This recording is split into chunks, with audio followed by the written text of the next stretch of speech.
Cinema Savants. There's a very bad feeling about this. Your hosts today are Lee Vowell. That neighbor's not safe outside the shop. And Todd Vandenberg. I don't scratch my head unless it itches, and I don't dance unless I hear some music. I will not be intimidated. That's just the way it is. The greatest guys in the world.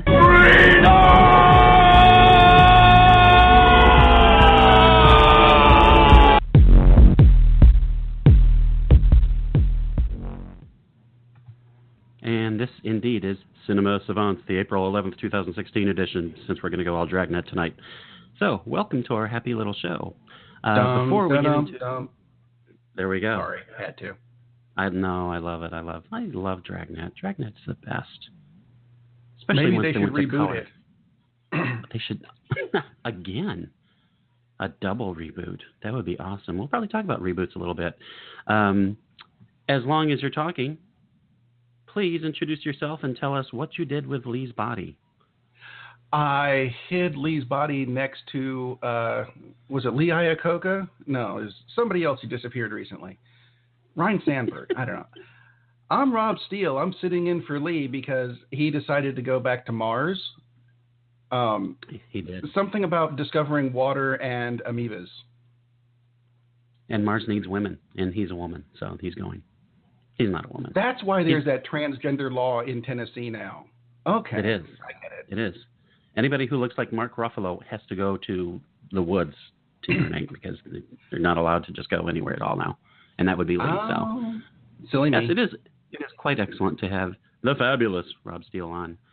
I'm fabulous now? Okay. I'll cry a little bit, but it's excellent to have Rob on because it does, as I put on Facebook, if only I could be gone, then the show would be even that much better. So it's great to have Rob on. I do want to thank I-95 Sports Network for carrying the show as they carry the show, and CJ Computer Repair for all the lovely tweetiness that they tweet for us.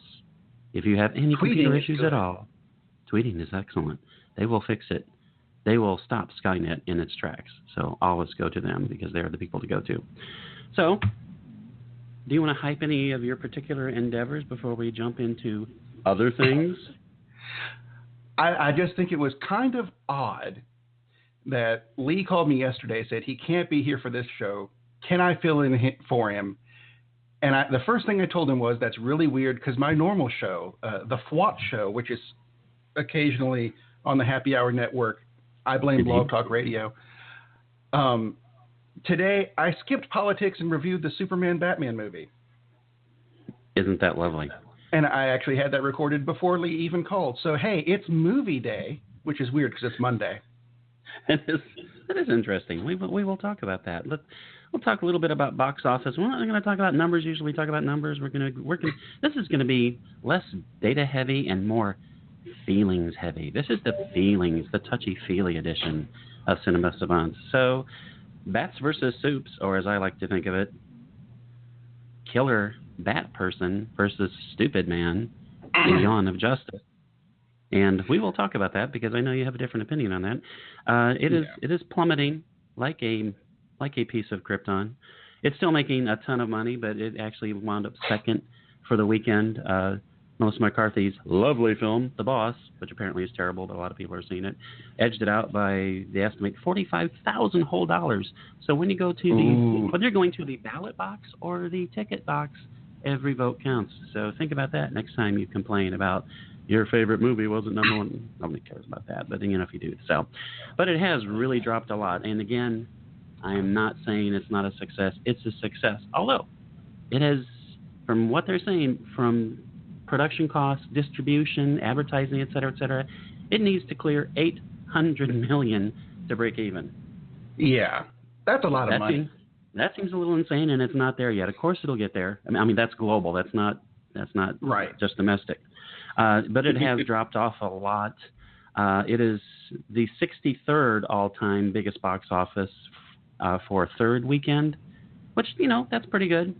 But both the Avengers films are in the top 10. Iron Man 2 did better than that. That Iron Man 2 is the Iron Man movie that nobody likes. Spider-Man 3, the Spider-Man film nobody likes. Twister, which, what a piece of crap that is. I Am I Legend. like the scene with the cow. Yeah, the scene with the cow is cute. Beyond I Am Legend. that a lot of people were disappointed. All of those films had better third weekends than Batman v Superman. So, should they be happy with the money it's making? Yes, because it's making a ton of money. But as we said on the show before, it should be demolishing box office records, because this is the kind of thing that has been anticipated for decades, and it is not paying off. I'll put it this way: it's certainly not paying off by box office, and that's indisputable, because it should be still right up there, and it's not. It's dropping like, as I said, like a piece of krypton from the sky. But I understand that you is true. Kind of like the film. So let's talk about. I didn't have as many issues as a lot of people said they had with it. Mm-hmm. Would like to point out, and I found this just before we went on air, that it just passed Deadpool globally, which I think is interesting. So it's making money. Oh, it is. Absolutely, it's making money. But here's the problem. Go right ahead, sir. No. You started to say something and I interrupted. Go ahead. No. I was just going to say, here's the problem. If you're happy that you're passing Deadpool, an R-rated, and I'm not saying you, I'm saying Warner. Right. If they're taking pride that, hey, we passed Deadpool, an R-rated comic film, that's a totally different box office vibe than PG-13. That's true. It's a well-known character, but Deadpool is maybe a second-tier character, probably more a third-tier character for Marvel. And if you have... Deadpool's more of a comic collector's character that got turned into a movie. Exactly. It's a cult Everyone figure. knows who Batman, Superman, and Wonder Woman are. Right. These figures, those three characters have a collective consciousness in America of roughly 200 years. It feels like it. They have problems. They've both been... Batman, Superman, both been around since the late 30s. Wonder Woman since, I think, 41. So you've got issues if you're the Holy Trinity of your film universe is proud to have beaten out a cult figure from the arrival. It's like there's problems there. But that's all about expectations. So let's talk about the film itself. You're saying that you didn't have nearly as many problems with it as other people did. So what did you like about the film? I counted the body count. Because that was something that a lot, you mentioned it earlier even, that a lot of people had a problem with.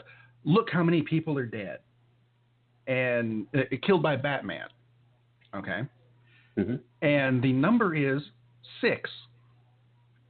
It looks like a lot more.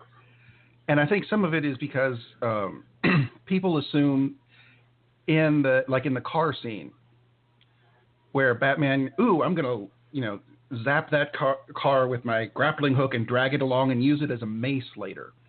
Right. The car he grabbed, I'm pretty sure the car he grabbed was actually an empty car that looked like one of the other cars that the guys were using. So that kind of lowers the body count a little bit. 4 of them were actually in the car that he hit with the car.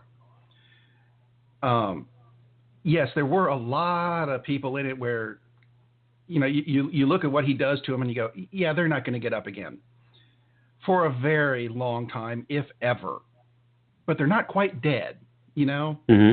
So they went with the Frank Miller Dark Knight right type of Batman that bitter, burned out Batman beat the crap out of him. They mentioned in passing that he's been doing it for 20 years.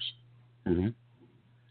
So yeah, he's to that, not quite to the Frank Miller burnt out era, but I can see after 20 years, I'm getting tired of all of these guys coming back. I'm going to beat them up a bit more now. The Superman killing people thing, actually go watch the FWAT show. I even have video for it today. It's a 10-minute thing. And Superman doesn't like to kill, but even in the comic books, sometimes he does. It's usually somebody big like Brainiac, Zod, or Darkseid, who is going to be popping up later. But I think in the as far as the box office stuff is concerned, it's going better overseas because in the States we've kind of shifted our focus from the Batman, Superman, Wonder Woman highly respectable heroes to kind of the underground heroes like Deadpool, which I think is why Deadpool got to make so much money. And so we've kind of, as far as this country is concerned, we've kind of moved away from the Batman, Superman type of characters that we like to see in a movie. Although we have wanted to see this movie since 1936.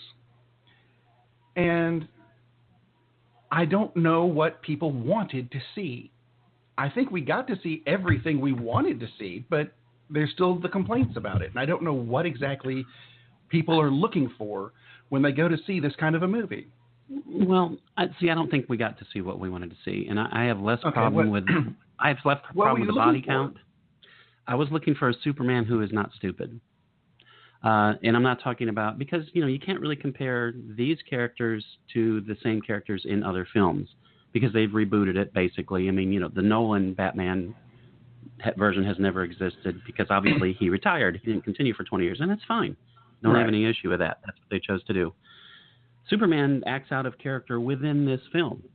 I mean, earlier in the film, he saves Lois Lane. That's no spoiler because it's Superman. Of course, he saves Lois Lane. No shock, right? Yeah. Well, later on, he's confronted with a situation in which he's basically blackmailed into doing something, or someone will be killed by a villain. That's all I'm going to say. Well, instead of solving the problem, which is what Superman normally would do, Superman allows himself to be blackmailed, even though he has an hour to resolve this problem. Now, this is a guy who managed to fly to the Middle East to find Lois Lane in the middle of nowhere and rescue her. But he has an hour to find this person and doesn't even try to find this person. He just figures, well, okay, I'll be blackmailed by the villain. When does Superman ever do this? And they built up Batman to hate Superman. I mean, they established that. That's established in the trailers. That he blames him for destruction. And which, okay, maybe. I'm not sure exactly. I mean, if Zod had come and Superman hadn't been there, would it have been worse? Yeah, the whole planet would be dead. Exactly. And which makes this Batman kind of dumb, but that's the character. Yeah. But there's a magic safe word that they both have that they don't realize they have until it's spoken, and then we're all buddies. So this 18-month festering hate, and as he says, there's a 1% chance if this guy is going to kill us all, I've got to take him out. That doesn't seem to be like Batman either. But again, that's more in the tone of the Frank Miller one. But he says the magic word and everything, and they're super friends magically. To me, it's just lazy writing. They could have gotten to the point that they got to by being more creative and more intelligent, and that's what I don't like. I mean, there's a scene towards the end where Superman has to get a weapon. Well, at this point, he's got a couple buddies. Either one of them could have used that weapon. But he's not bright enough to figure out, hey, Diana, how about you handle this weapon? Because I don't really want to touch it. No, he doesn't. Would you mind using this? It's green and glowing and makes me feel nauseous. Exactly. And I get the bigger picture. Maybe. I get the bigger picture, but it's lazy writing. They didn't force him into doing it. It was just, they were both available. They both could have done it. They weren't smart enough Lois could have done it. Incapacitate them. Exactly. So, that's my problem with the movie. I think it was very lazy writing. It's just, we want this to happen. What's the easiest way for it to happen? Well, I guess he'll pick it up. Or, I guess the bad guy will tell him, you're gonna go fight with Batman, or I'll do this. And he says, okay. That's what I don't like about it. Yeah, there are certainly some writing issues with it. Yeah. That definitely being one of the glaring ones. But I'm also looking at it from a perspective of, when you watched it, did you have fun? Not really. Okay. I didn't. I don't know. A lot of people did. I mean, a lot of people did. You had fun. And it's expectations. If these were characters I'd never seen about that didn't have a backstory, that, I don't have a database in my head of 50-odd years of this is how they act. And again, I understand in the context of the film, but within the context of the film, they don't act the way they should according to what they did earlier in the film. So that's just lazy writing. And I think that also goes with they're having trouble with the comics at the moment. Oh my God, yes. Well, I mean, Marvel, I don't know where the hell Marvel's going. That's why I'm sticking to Marvel's movies. DC's comics, a few years ago, they rebooted the DC universe again, because that happens periodically. And now they're rebooting it again. This is like the third reboot in 4 or 5 years. Which is weird. I like the let me rephrase this before it even comes out. I like a lot of the universe that they have now.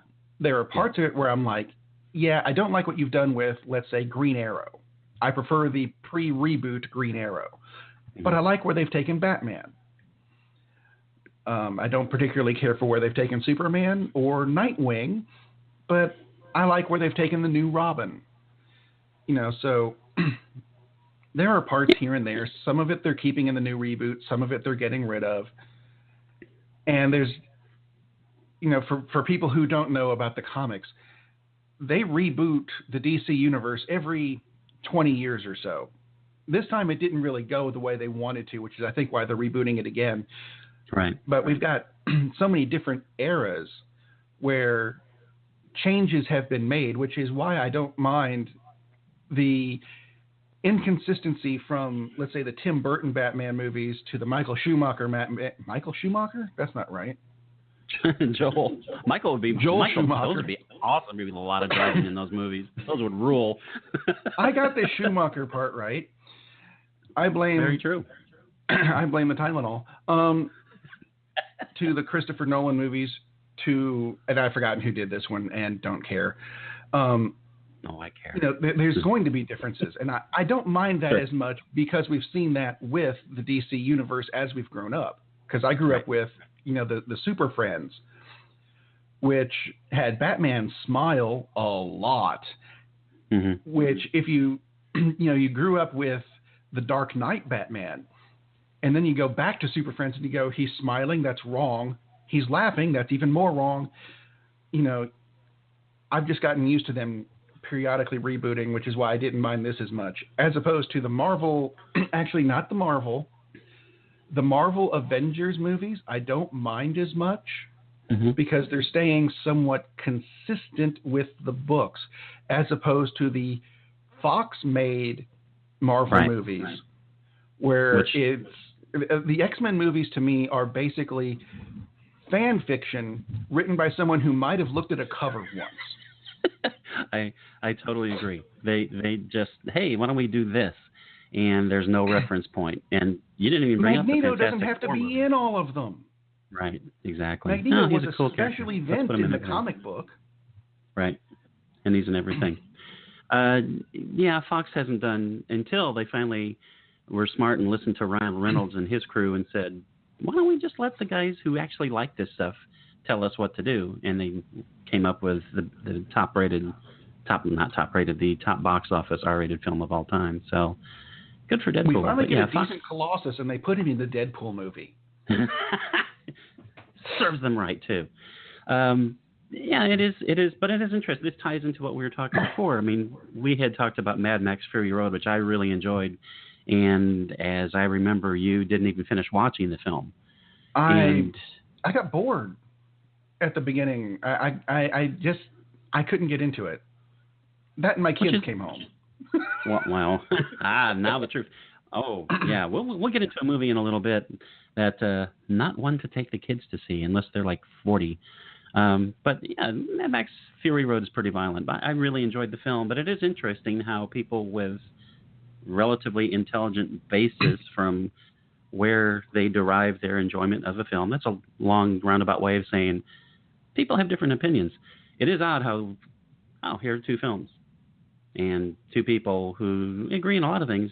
Like, that movie's terrible. That movie's great. What's wrong with you? It is hard, which is one reason why we talk about box office. I mean, I don't really care about if a movie makes a lot of money or not. I just want to know that if I want to see it, it's still going to be at the theater when I have a chance to see it. That's the only reason I would care. But it is interesting as far as just the business aspect of it. I want to ask you this. Ask me this, sir. Excuse me. Something in my throat. So anyway, must be Deadpool. the way I would like to see the box office done as far as totals are concerned, and ranking and everything is different than the way they're doing it now. And I want to get your opinion on this. Would you rather see the box office totals not be done in money, but in number of tickets sold? Sure. I mean, you can extrapolate, and you can get that data kind of, but that means a lot more, especially as time goes on, because a film that came out even 10 years ago had more seats. You can see an IMAX movie now, and it's $20, which is 800 tickets back in 1950 something. Yeah, exactly. What I would like to see, what I would really like to see is easier access to how profitable they are. Yeah. Lee and I were talking last week about the sequel to My Big Fat Greek Wedding, which amazingly is called My Big Fat Greek Wedding 2. And it's not done tremendous money at the box office, which, it's only been bigger, fatter more Greek Wedding. Probably would have done $10 million more in the opening few weeks if they'd called it that. Hasn't been a tremendous success. It's done okay, but again, it's all about expectations. That's why I talk about Batman v Superman is like it's made a tremendous amount of money, but it's about the expectation. That's what matters. My Big Fat Greek Wedding, they made the original on a budget of $5 million, and the thing grossed over $240 million worldwide. That is a success. And you compare that to another film that made $240 million, but if they spent $200 making it, it's a failure. So, I mean, that's much more interesting to me than just the gross numbers. And like you said, the ticket sales, too. We'll talk later about another format that's costs a credible amount of money. If you do it with ticket sales, then you can have a better comparison to, this movie was really good now. How does it compare to Gone with the Wind or something else? Because if you look at how much movie Gone with the Wind made, they spent that much on, toilet paper in the Batman movie. And, you can't really compare the two as far as money making is concerned. But if you have, number of tickets, I think that's a much more comparable number. And you can find, and by you, I mean our listeners, our thousands of listeners, boxofficemojo.com is an excellent resource for that. And we are not affiliated with them, and I'm sure they would never endorse us. But they have tons of great information. You can get inflation-adjusted numbers, things like that. So for people that really do care about it, that's an excellent source to hit to. I was talking before about a film that you would not want to take the kids to. Again, Deadpool came up, and some people were taking their kids to see Deadpool, and was like, "Oh my God, are you crazy? That thing is so violent, it's so R-rated." Well, I found a movie that's more R-rated than Deadpool, Hardcore Henry. Wow. That thing is so over-the-top violent. It's extremely cartoonish, extremely bloody. The gimmick, of course, it's all shot in first person. It's a first-person shooter come to life. But I'm happy to say it's much more than just a gimmick flick. And as you had noted, parts of Doom they had done in the first person, which makes sense. It was a first-person shooter. Parts of RoboCop was done in first person. There was a film back in the 40s, a detective movie, Lady in the Lake. The entire thing is in first person. You never saw the lead unless he was like looking in a mirror. And it's like there were a lot of mirrors back then, but it's actually they didn't have cell phones to make selfies with. That's right. That's why they had to stand in front of a mirror and like check his tie every 5 minutes so you remembered, hey, it's Robert Montgomery. Hardcore Henry is a lot of fun if you like dark films, and I don't mean dark like I can't see, not like Batman, Superman dark, but just very dark humor, just almost constant murdering and bloodletting and killing. Sharlto Copley is one of my favorite actors. He's going to go down as like one of the best cult actors ever, who is, of course, he's in District 9 and in Chappie, which I love Chappie. I think is one of the three people who like Chappie. Sharlto Copley's hilarious in this film. It's not a comedy, but it's just there's a lot of, and you have to have some humor. Otherwise, I think you would be vomiting every 10 minutes because there's so much blood. Right. So many creative ways to kill. But I was happy to see that it's much more than just, it's a gimmick film. It's really pretty well done, and a lot of little shout-outs to other films that are out there. So actually reminded me a lot of a movie called Shoot 'Em Up, came out about 10 years ago with Clive Owen, which is just completely crazy, over-the-top. It's a parody of action pictures, where the guy jumps off a bridge and lands on a car, or he goes through the sunroof and takes stuff like that, just like Crank, which was like totally insane. It's very much like that, bloodier and murdery, more murdery. Or Hardcore Henry is more murdery than Superman. That's how murdery he is. He kills lots of people, and he loves it. I think maybe you can't tell because he can't talk. Oh, spoiler. Anyway, very fun movie. I have not seen Hardcore Henry. I've seen the trailer, and I thought, hey, they made GTA into a movie. Yeah, pretty much. And wow, it's constant, pretty much constant. And it's, people like Walking Dead sometimes for the creative zombie kills. That's kind of how this movie is. They just like one up themselves constantly throughout the film. It's like, wow, I didn't know a head would do that kind of stuff. So it's if they have a checklist. Okay, we've killed someone this way and this way. Oh my God. They've got a long checklist. I mean, it's digital. I mean, I don't think they even would have fit on a notepad, so it's pretty sweet. Good stuff. But it is definitely a fun movie. It's actually, other than Zootopia, it's probably the first movie that's come out this year that I will go see again. And It made a whopping $5 million at the box office, even though I think they spent $10 million just to get the rights to it. It's a Russian production, but it's a fun movie. Definitely. I'll say this, if you like Deadpool, go see Hardcore Henry, because I guarantee you'll like Hardcore Henry if you like Deadpool. If you saw Deadpool and didn't like it, you need to run from the theater that's showing Hardcore Henry, because you will hate it. So I'll just leave it at that. Right. Is this the part where I'm supposed to ask if Kurt Russell was in it? It would have been better if Kurt Russell had been in it, though, by God. Kurt Russell makes everything better. Almost everything better. I can think of a couple things he would make better. Yeah. I don't know. I've been on a Kurt Russell kick lately. I've been watching not all of his movies, because I can't say that I agree with or like all of his movies. I liked Big Trouble in Little China. Well, of course he did. It's a great movie. You know it's a sequel, right? Kind of a sequel, yeah. Yeah, it's another very underrated movie, Buckaroo Banzai, which I know a lot of people are going, that movie was horrible. Think of when they had to make the movie and the special effects they had access to at the time. Amazing. Those are both amazing movies. I just wish that we had gotten the crossover episode, which they had the script for. Buckaroo Banzai and the World Council? Something along those lines. And Jack Burton was in it. Jack Burton was in it a lot. It was like, oh my God. I still have a copy of that somewhere buried on the dark web. Ooh. It's just on my hard drive. I just like saying dark web because it sounds like I know what I'm talking about. Next to the sequel for Tango and Cash. Now that's one I'll pass on. I liked it. It was fun to watch if you just go, I am here to do mindless movie watching. Yeah, exactly. I'm not going to worry about script. I'm just going to go and have fun with the movie. Well, it goes back to your statement about Batman, Superman. Were you entertained while you watched it? I think that's the most important thing. Yeah. Are you entertained? Are you entertained when you see a movie? And if the answer is no, then don't watch it again, or change the channel. Either way, don't ban people from seeing it. That's a pretty simple but very valid statement of life. If you are not entertained, leave.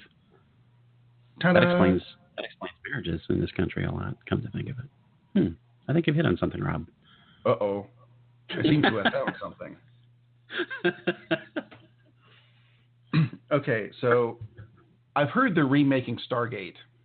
Should they bring Kurt Russell back to do his old role again? I've not heard they're remaking Stargate. Sure, why not? Because you still can. That would be awesome. I know they're remaking Starman 2. Not Starman 2. That makes it sound like they're remaking Starman 2, which would be really weird. They're remaking Starman. Was there a Starman 2? No, there was not a Starman 2. So they're remaking Starman. And that's they really don't need to do that. That's one of those things. Is like, just make new prints and show it at the theaters again. Just like RoboCop. I mean, I thought RoboCop was okay, the remake, I should say, because they tried to go a little bit different, which you should. But that's a movie you don't remake. I mean, that movie was, for that kind of film, it was perfect. No. So, they're making a lot of stuff that doesn't make sense to remake. I think we're going to get into that in a minute. They really are remaking way too many things. It's Yeah, I just, well, and a lot of times when they do it, like, if you remember, it's probably 15 years ago when they had the remake of The Haunting come out, had Liam Neeson, and it was You know just what? like... I saw that like 3 weeks ago. Really? Okay. Were you, and here's the question, were you entertained? The Russell Crowe question. I was very entertained, especially when they killed Owen Wilson. Well, I have to admit, anytime Owen Wilson dies, it's cause for celebration. It can't be that bad. That's true. Now, see, I was not entertained because I just thought it was just a CGI crap fest. There was a lot of... It was done fest. when CGI wasn't anywhere near as good as it is now. Right, and they relied on it so much. They which did. is a problem when the CGI is not... And CGI could have been better, but they didn't have the right studio, CGI company working on it, which, it was okay, but it was more like video game CGI for back then. Well, I think it also goes back to like the Buckaroo Banzai thing. I don't think they had the technology to do what they wanted to do with it, so they just used what they had at the time. Very true, and that was a mistake. It's usually a mistake not to rely on actual script instead of just special effects. But I believe at this time we are extremely lucky to be joined by, and by lucky I mean that you don't have to listen to me as much because now everyone can listen to the great Dan Hudak. And hopefully Dan is with us. Dan, how are you, sir? Hey, that was a good introduction. Thank you. Well, it's He's true good at because that. I'm going to try and shut up now. Dan, of course, you can find him on Twitter at Dan Hudak. His website, punchdrunkmovies.com, which is chock full of excellent reviews of films that will keep you entertained, or in some cases won't keep you entertained, and then they'll tell you not to be entertained because you won't be entertained. So we're kind of in a... Are you hearing me loud and clear? You sound fine. Okay, good. What's up? We've been bantering back and forth about the films that I like, and Rob is with us. Rob Steele is with us this week. Lee begged off because he feared your power, so he decided to bring in another sacrificial person. So Rob is in with us, and Rob has been belittling me for my love and anger at movies because we have opposite views on a lot of movies, which makes it fun. So we're kind of in between movies, big releases. Jungle Book comes out this Friday. Is there anything out there right now that you would recommend? Well, I think Zootopia is right now the best movie that's still in theaters, and it's been out for about a month. I think the way they brought very kind of human characteristics to the animals and yet stuck with the animals' personalities, the known characteristics and traits of an animal are part of their personality. The way they integrated all that, I think there's plenty for adults with Godfather references and Breaking Bad reference, and the animation is crisp and beautiful. I think Zootopia is a tremendous movie, and it's still in the top 5 at the box office after a month.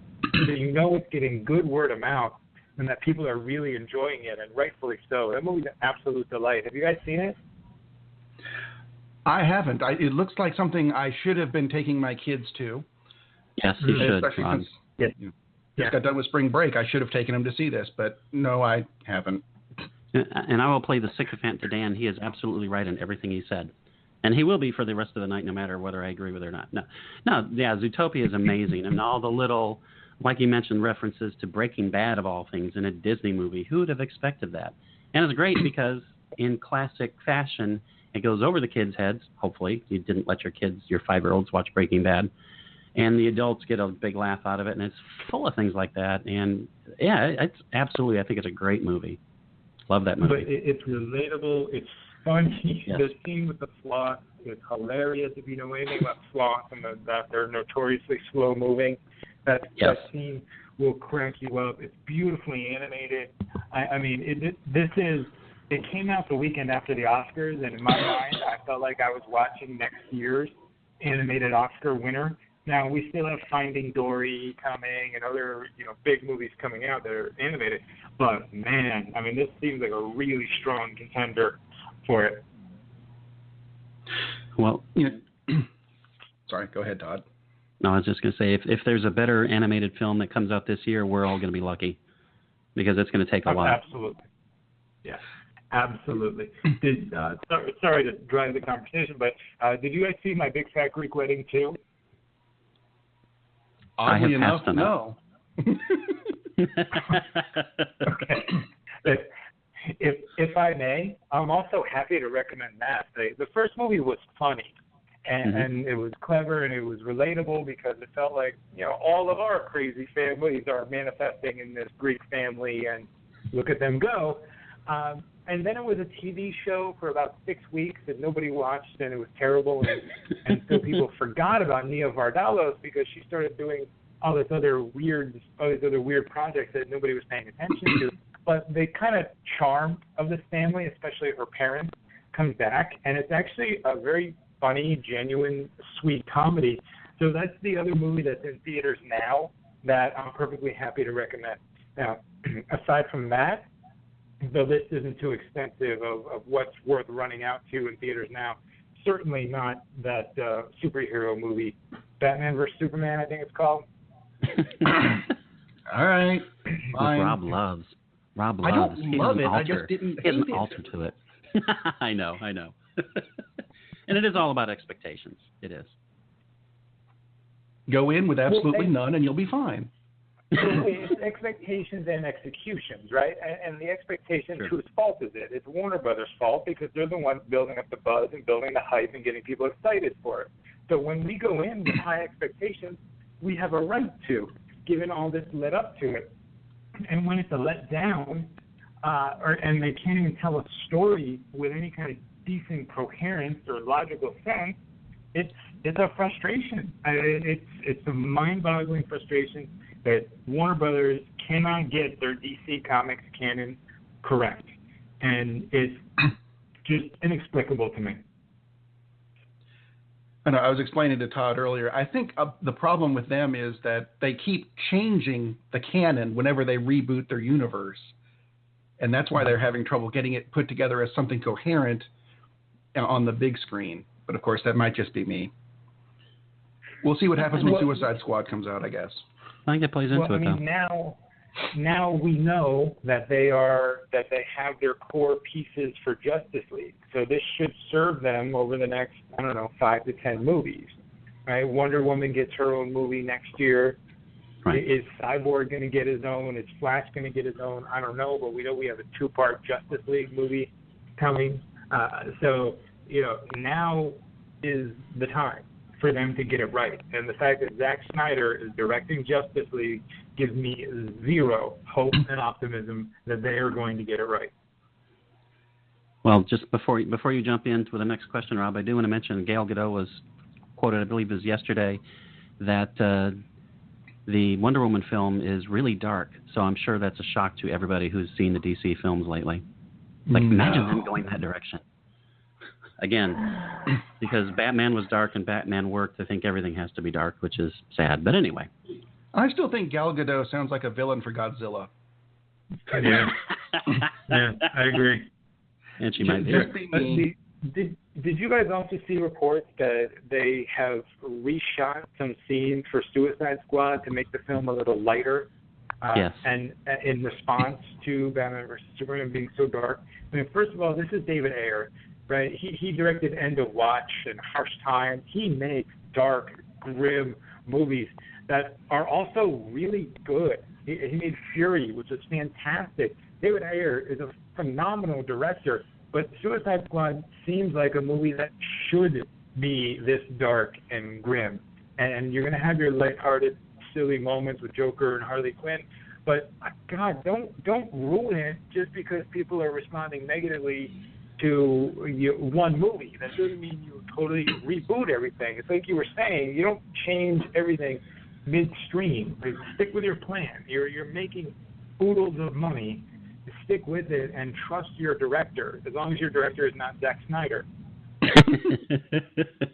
Well, and of course they're coming out with the R-rated version when it hits Blu-ray because, Deadpool made a lot of money, and it's like there's no rudder going on. They just respond to the last blip on the radar screen. It's like, this worked, we got to change it, which is sad. Yeah, the problem is not going to be that it's R-rated. The problem is going to be that it's 3 hours. And quite honestly, it was way too long at 2.5 hours, and it didn't make a damn bit of sense at 2.5 hours. So I don't know how it's going to be any better at 3 hours. They needed to cut stuff out of Batman versus Superman, not add more stuff in. So but I want to see his parents die to me again. is not appealing. You want to what? I want to see his parents die again and again and again. Yeah, because no one knows how Batman became Batman. Oh, God. So, speaking of movies that you haven't particularly cared for and things like the future where we have Suicide Squad, any movies that you're excited about coming out soon or any that you're dreading? Well, the very early word on Captain America Civil War is that it's fantastic, and that the superhero showdown fight scene is one for the ages. Now, I was already looking forward to it based on the trailers, but to now hear the positive buzz coming out of LA after these early screenings, I am absolutely excited for it, even more so than I had been in the past, and very eager to see it. Hopefully, the next few weeks, should be able to see it. It opens May 6th, so sooner the better. Movies I'm not looking forward to, no, nothing that I'm particularly dreading is coming to mind, except for some reason the Warcraft movie just popped into my head. I never played video games.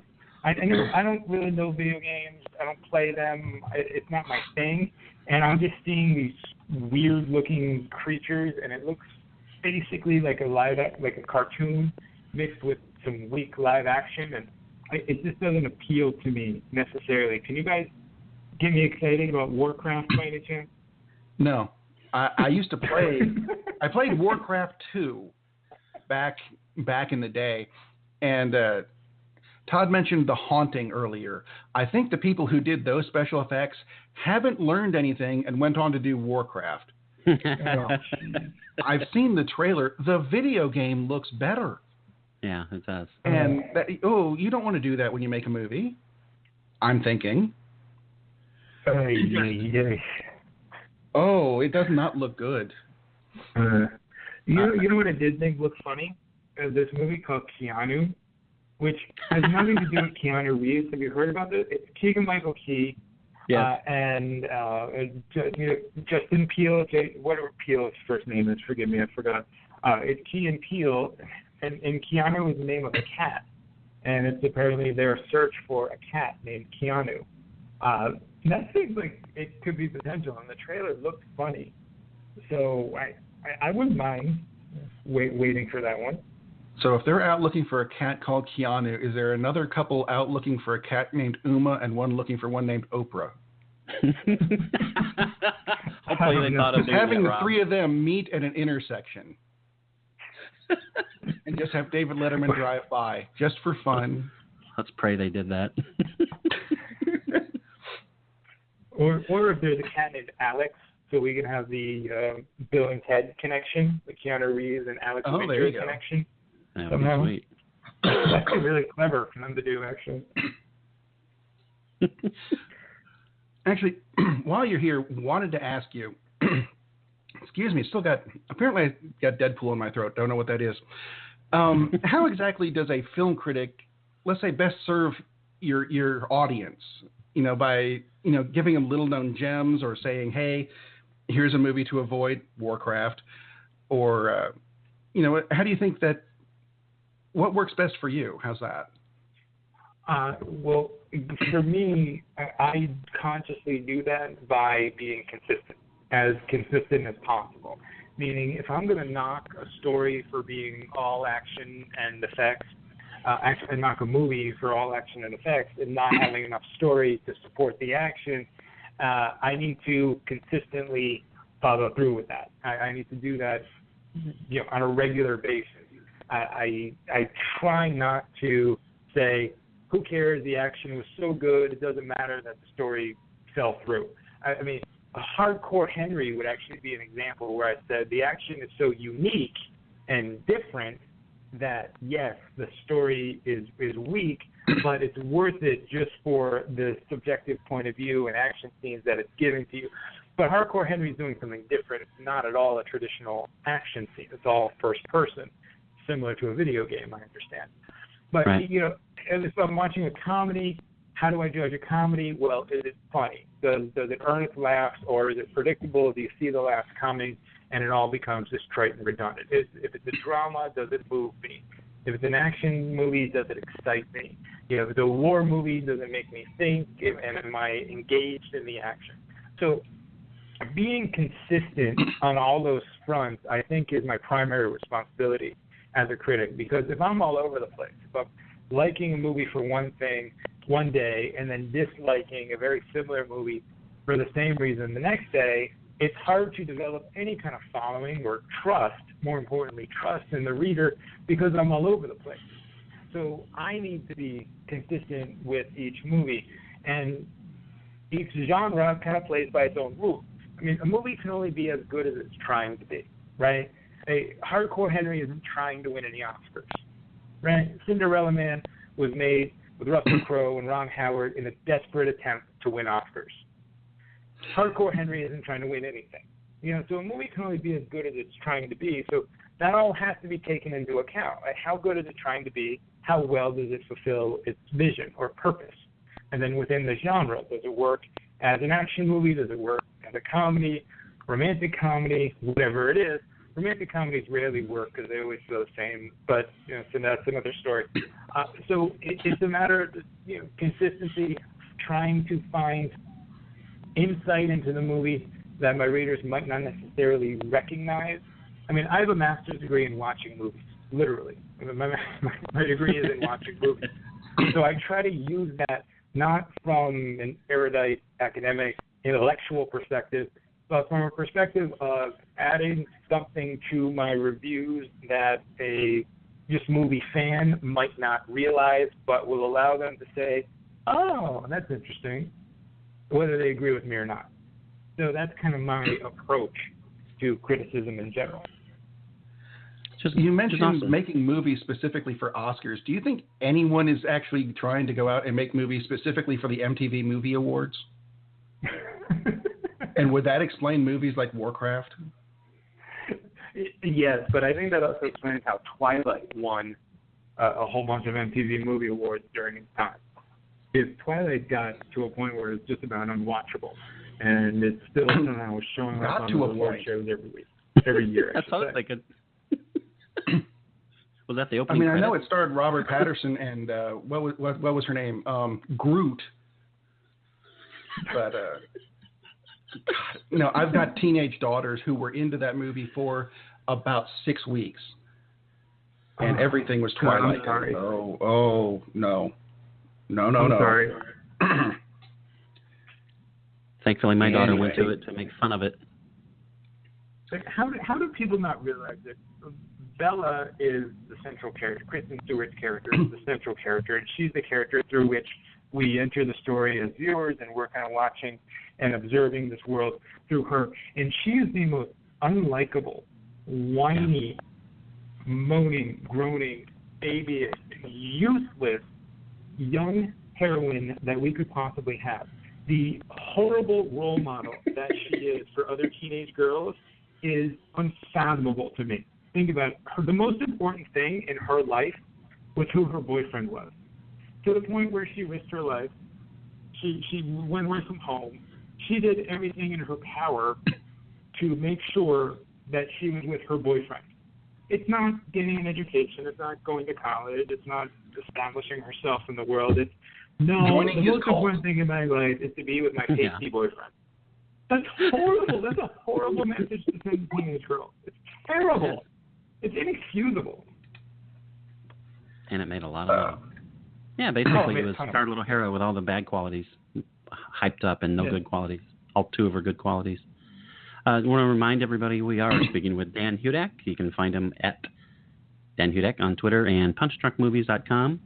And I'm going to mention that VVS movie one more time, but only because of the format. There was kind of a big deal at a theater in New York. They put it out in a 4D experience to boost up ticket sales, like Rob had talked about before. I think the tickets for this thing were like $28 a pop for the 4D experience. Is that? Do you see this as kind of a viable response to the invasion of home theater, or is this just another gimmick that's going to fly by and disappear? Well, it depends on the movie. Like, nobody's going to pay for a 4D experience for My Big Fat Greek Wedding 2. So for certain titles, you can upcharge like that, and people will go for it. So do I see it continuing? Probably, yeah, because I think for Star Wars, people would go to that. For other action movies, people would go to that. But it's not going to work for every movie, so it's not necessarily a sustainable model. You can't open a theater necessarily just for that because you're not going to have enough content. You're not going to have enough to play on a regular basis.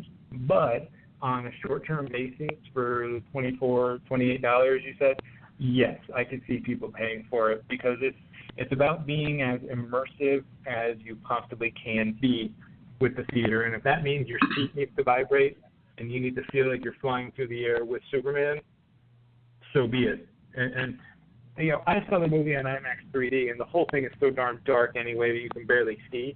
So if I could have felt like I was there, maybe I would have enjoyed it more. Ooh, yeah, I was going to say, maybe the seat vibrates so you know, oh, something is going on, even if I can't see it. Yeah.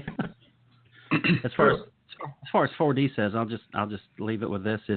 If they re-release American History X, do not go see it in 4D. You will regret it. Oh, God. Talking about reboots, we've been talking about reboots a lot. Go ahead. I just imagine having teeth flying at my face. Just watching exactly. 3D in the curb scene. Exactly. Oh, that would be lovely. And smelling the blood. That'd be awesome. We've been talking about reboots a lot, and you've written about seeing the trailer for Ghostbusters, and you didn't find it to be too amusing. I agree with you. There was, like, we are all saying, like, wow, that does not look funny at all. But you had said that you're hopeful because of the talent. Now, if this movie comes out, well, not if, when the movie comes out, if you don't like it, and if you write that, are you afraid that you're going to be branded a sexist pig because people think you didn't like it because, oh, they used women? Or are you confident enough in your abilities to bring across the fact that, no, the script was awful, has nothing to do with it, that has actresses instead of actors? No, I mean, if somebody tried to do that, I would gladly point out to all the female-driven work that I champion and am thrilled with and am eager to encourage people to see. So, no, I don't worry about that at all. Here's the thing, and I've been talking about this because of Melissa McCarthy having The Boss in theaters this weekend, and it's doing well. I didn't see The Boss. Right. My guy who saw it said it was just okay. Paul Feig is the director of the new Ghostbusters with Kristen Wiig and Melissa McCarthy and Leslie Jones and Kate McKinnon in the four main roles.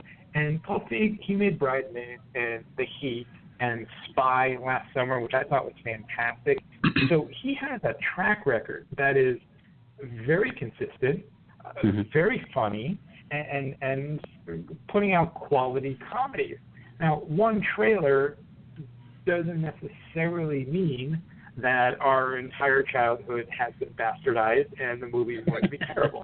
It suggests it, given that I didn't laugh once at the trailer, but I do want to hold off judgment because the director has done so well in the past. I mean, I didn't love Bridesmaids, but I understood its appeal, and I did laugh enough to understand why people would find it funny.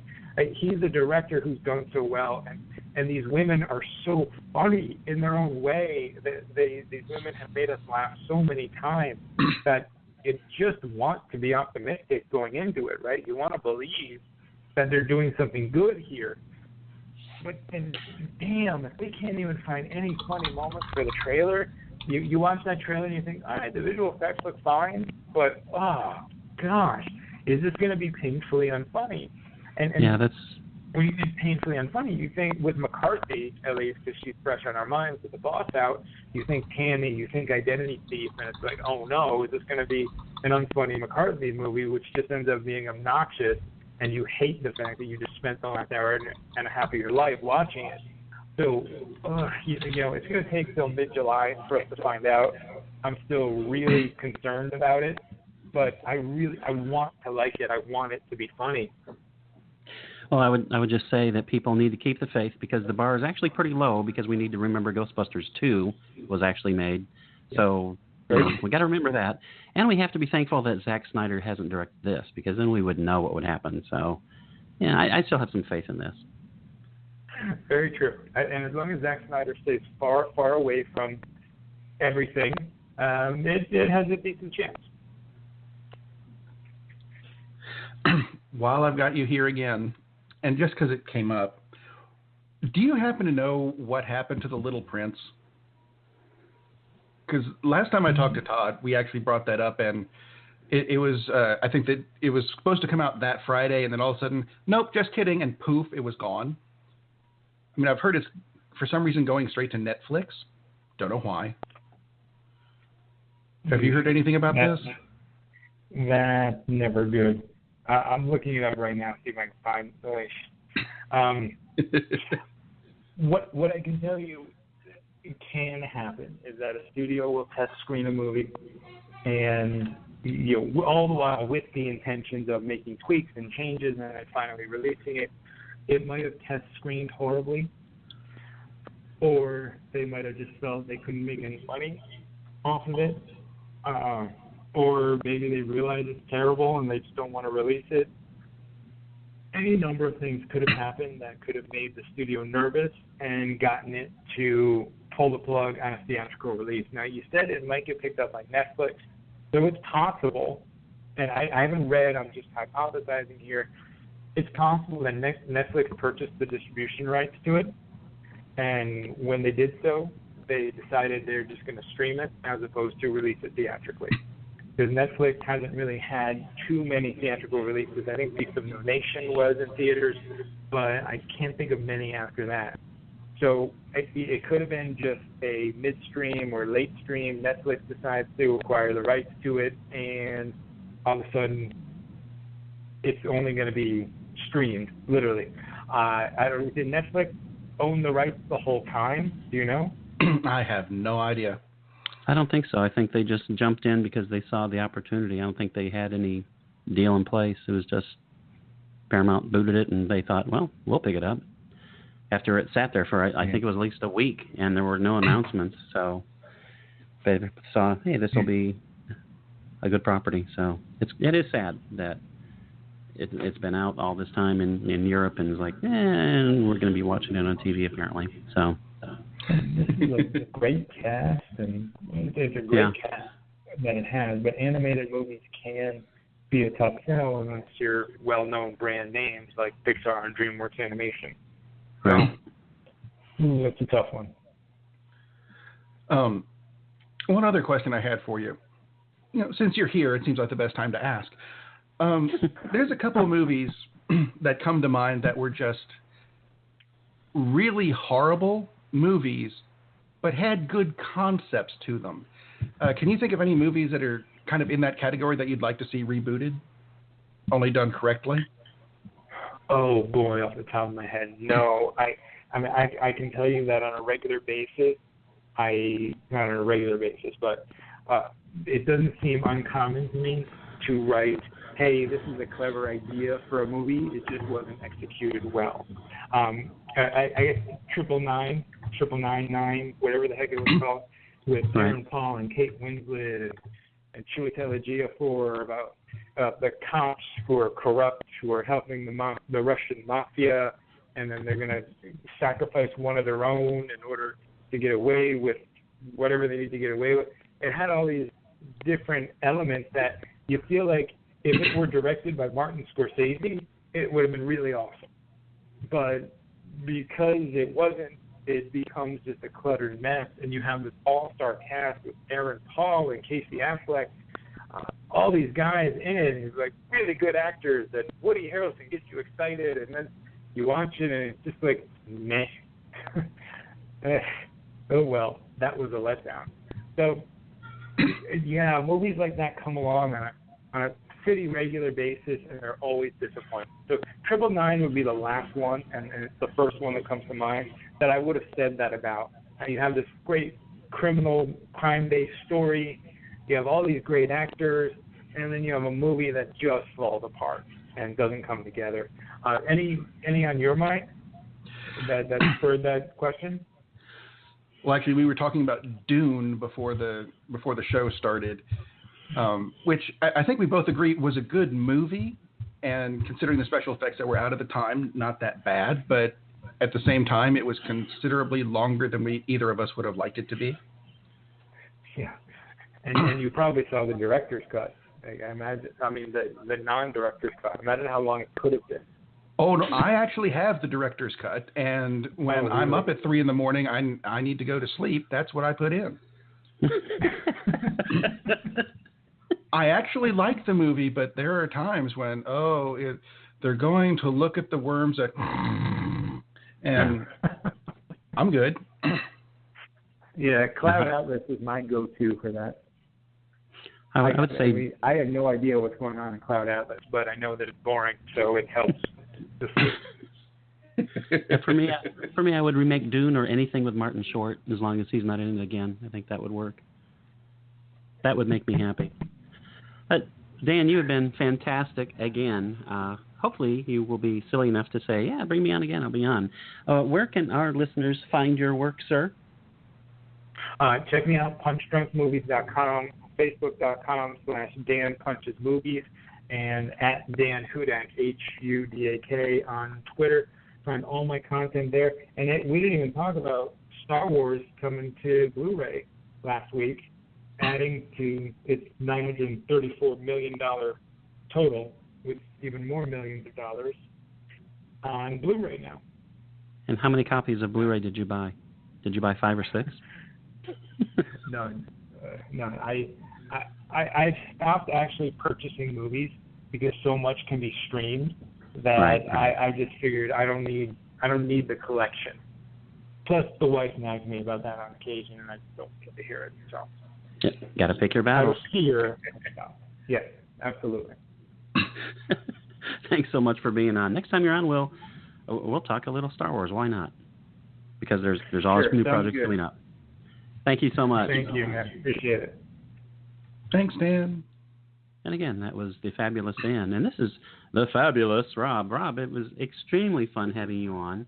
Maybe a little nervous because you're a professional and Lee is not. So, and so I'm more comfortable working with Lee because I'm also a goofball. So I was like, okay, Rob is a stickler. Rob does things the way things need to be done so people understand what's going on. So I try. So you can't be a total ass or a fool, and that's really difficult for me on both counts. So, I was when Lee said you were going to step in, I was like, it's kind of like, I like doing the show with Lee, but it's like, yes, because this is so cool. So, again, hype the FWAT show, hype anything you want to hype. Hype your personal signed copy of Dune that you'll be auctioning tonight at 3 a.m. after you're done watching it. No, that's when you start watching it. Well, hype what you want to hype. Well, I'd have to start watching it now if I'm going to end at 3. True. Damn, that movie's long. Needs to be a miniseries, yes. Again. Let's see, the FWAT show. I'm actually doing some new nifty stuff with it. So Wednesday, it's every Monday, Wednesday, Friday. Wednesday's show is going to be slightly different. If you've listened to before, you'll know what's different. If you haven't, don't worry about it. Just go with it. It's a fun show. All the news you need to know, and probably some you don't, all in about 10 minutes. So if you want to know what's going on in the world, tune in. I'll let you know. And probably be a snarky bastard about it while I'm at it. Really? You? Sure, why not? TheFWATShow.com, FWOT. I know you know how to spell the and show. Just put those around FWAT. If you also want to go to my other website, Steele42.com, EELE, not in a row because that'd be weird. 3 E's next to each other sound like something out of a Scream movie. No, you can actually access the podcasts from there. I've got a couple books. Feel free to buy them and sell them to Hollywood so we'll have an original script instead of a reboot. I was just going to ask you, do you have another book in the works? I do. If things go well, because this week was spring break for my kids, so they're home, and I can't write with them in the home. I can't do much of anything with them in the home. They go back to school tomorrow. Yay. So it looks like I might actually be able to finish my next book this month.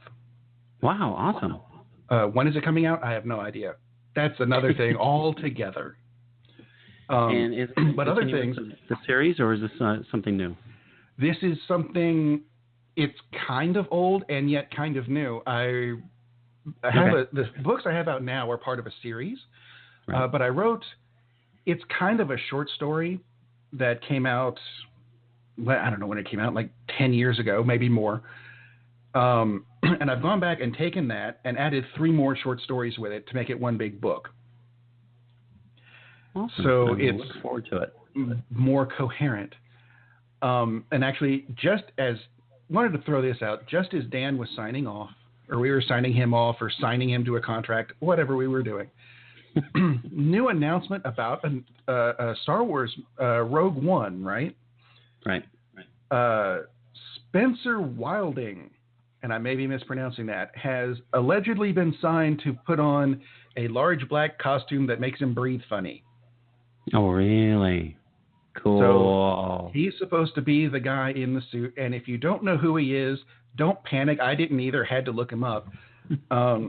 He's apparently 6'7", and if you've seen movies like Victor Frankenstein, which was the last one that speaking of reboots, my the God, last Frankenstein movie to come out, he actually played the monster. He was in Guardians of the Galaxy as the big mean guy. He's been in Doctor Who a few times as the guy in this creature costume. Right. And that's what he's doing again. He's now in another costume that has lights on his chest and maybe he'll have the symmetrical mask. So who knows? So there may be a big bad in this Star Wars film that's not a whiny little bastard. That would be fun. I'm still trying to figure out why they decided that Severus Snape needed to be the bad guy in Star Wars 2.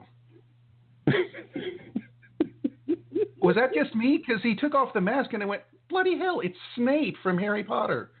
What the hell's he doing in a Star Wars movie? Wish it had been. My God, that would have been fantastic.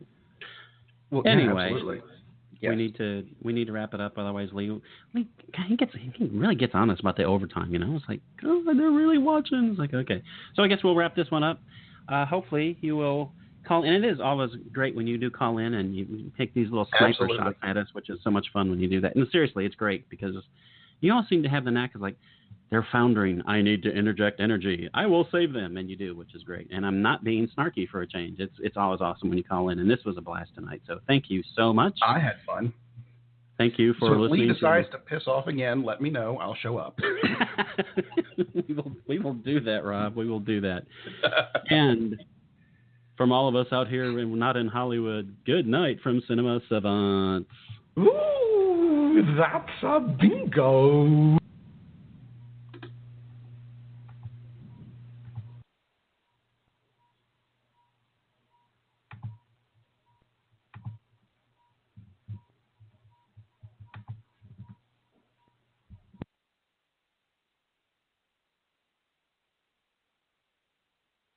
Yes, sir. How are you? I just realized I had muted myself for the very end of the show, and I was like, that's why you didn't hear me when I said yes.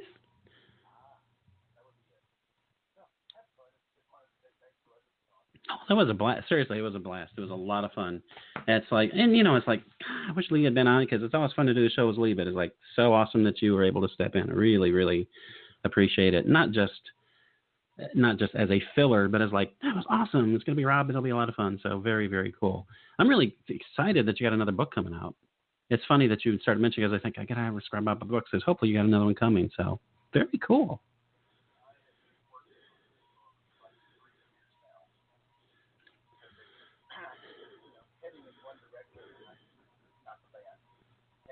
Thank God for that.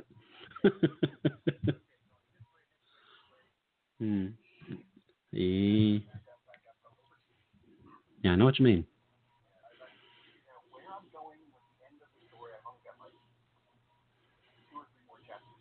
Nice. Awesome.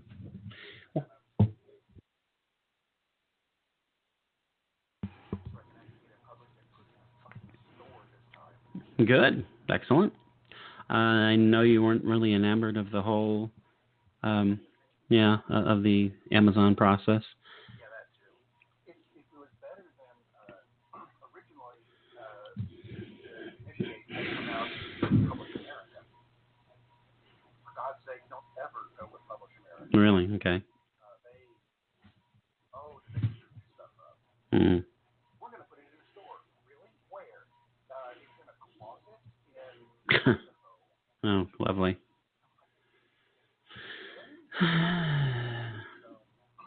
Bastards. Bastards. Anyway. Hopefully this next one will be a much better experience for you. So, well, it was very groovy. Look forward to talking to you again the next time. And actually, in about 10 minutes, I have to go do some minor chores, and then I will listen and see the FWAT show, because I'm interested to see what you did here. That'd be cool.